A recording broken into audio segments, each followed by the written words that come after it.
Today we will be determining how many cups are in 10 gallons. So in order to do that, I will pull out my math reference chart and I will look at the relationship between gallons and cups. And I noticed there is no direct relationship. So I'm going to have to make a roadmap, meaning I'm going to have to go through these different types of customary measurements in order to get from gallons to cups.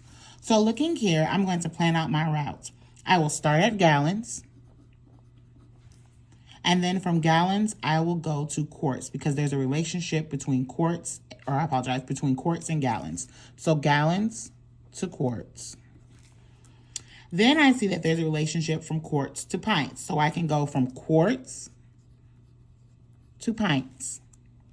And I also see that there is a relationship between pints and cups. So I can go from pints to cups. So now that I have my roadmap, I can determine in order to figure out how many cups are in 10 gallons, I must go from gallons to quarts, from quarts to pints, and from pints to cups. So I'm going to pull out my paper, and I'm going to begin with the relationship that I know, from gallon to quarts.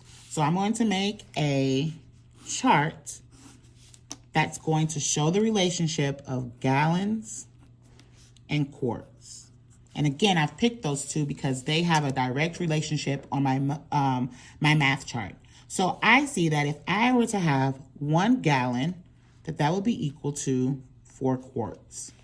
Well, if I double my gallons to 2, then I'm going to double my quarts to 8 because every 1 gallon has 4 quarts.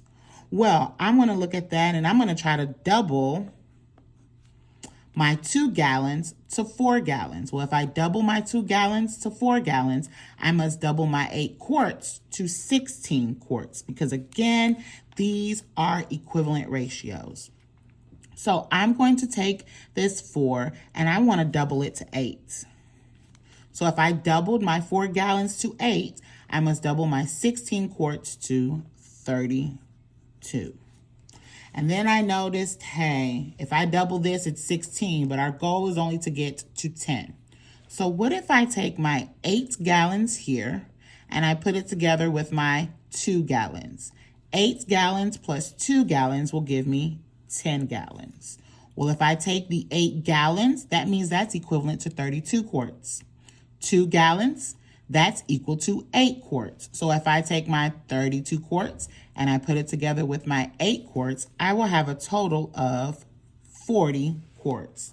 So I see that 10 gallons is equivalent to 40 quarts. I look back at my problem. 10 gallons is equal to how many cups? Okay, we're at 40 quarts, but they want cups, so I have to keep going. I've done my gallons to quarts. Now I'm going to go from quarts to pints.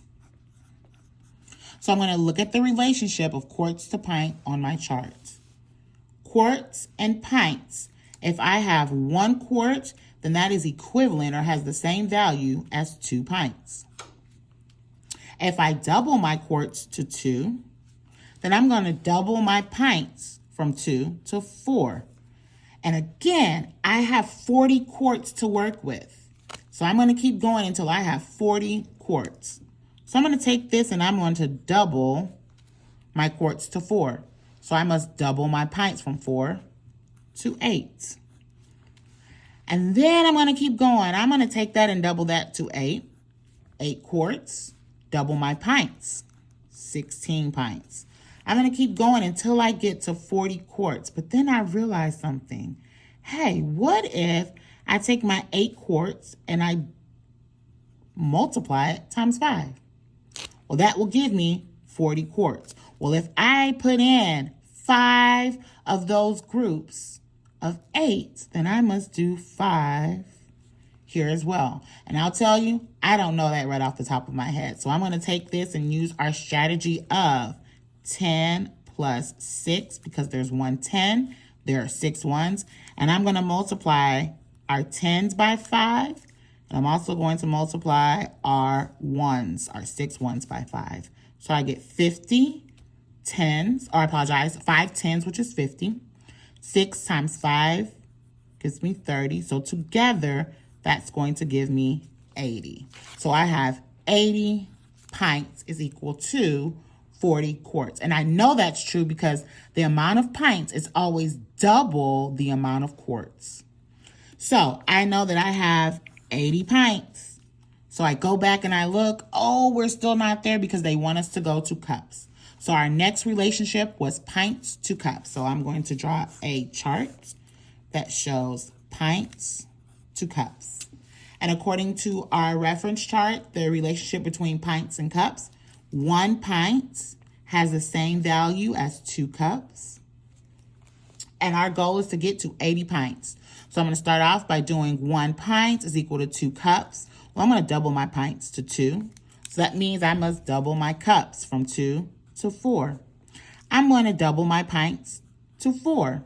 Well, if I doubled my pints, I'm also doubling my cups.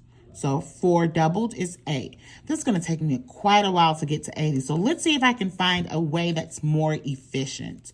This time, I'm going to take my pints and I'm going to multiply them by 5. So that's going to give me 20 pints. Well, if I multiplied my pints by 5, I must multiply my cups by 5.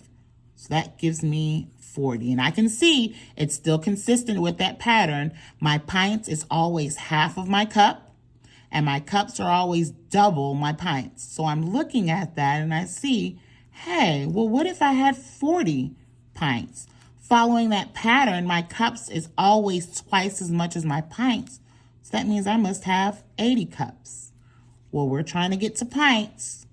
So we have 80 pints. I'm going to put that in.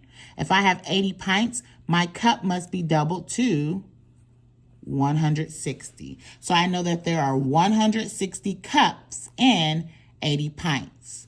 And 80 pints is equal to 40 quarts.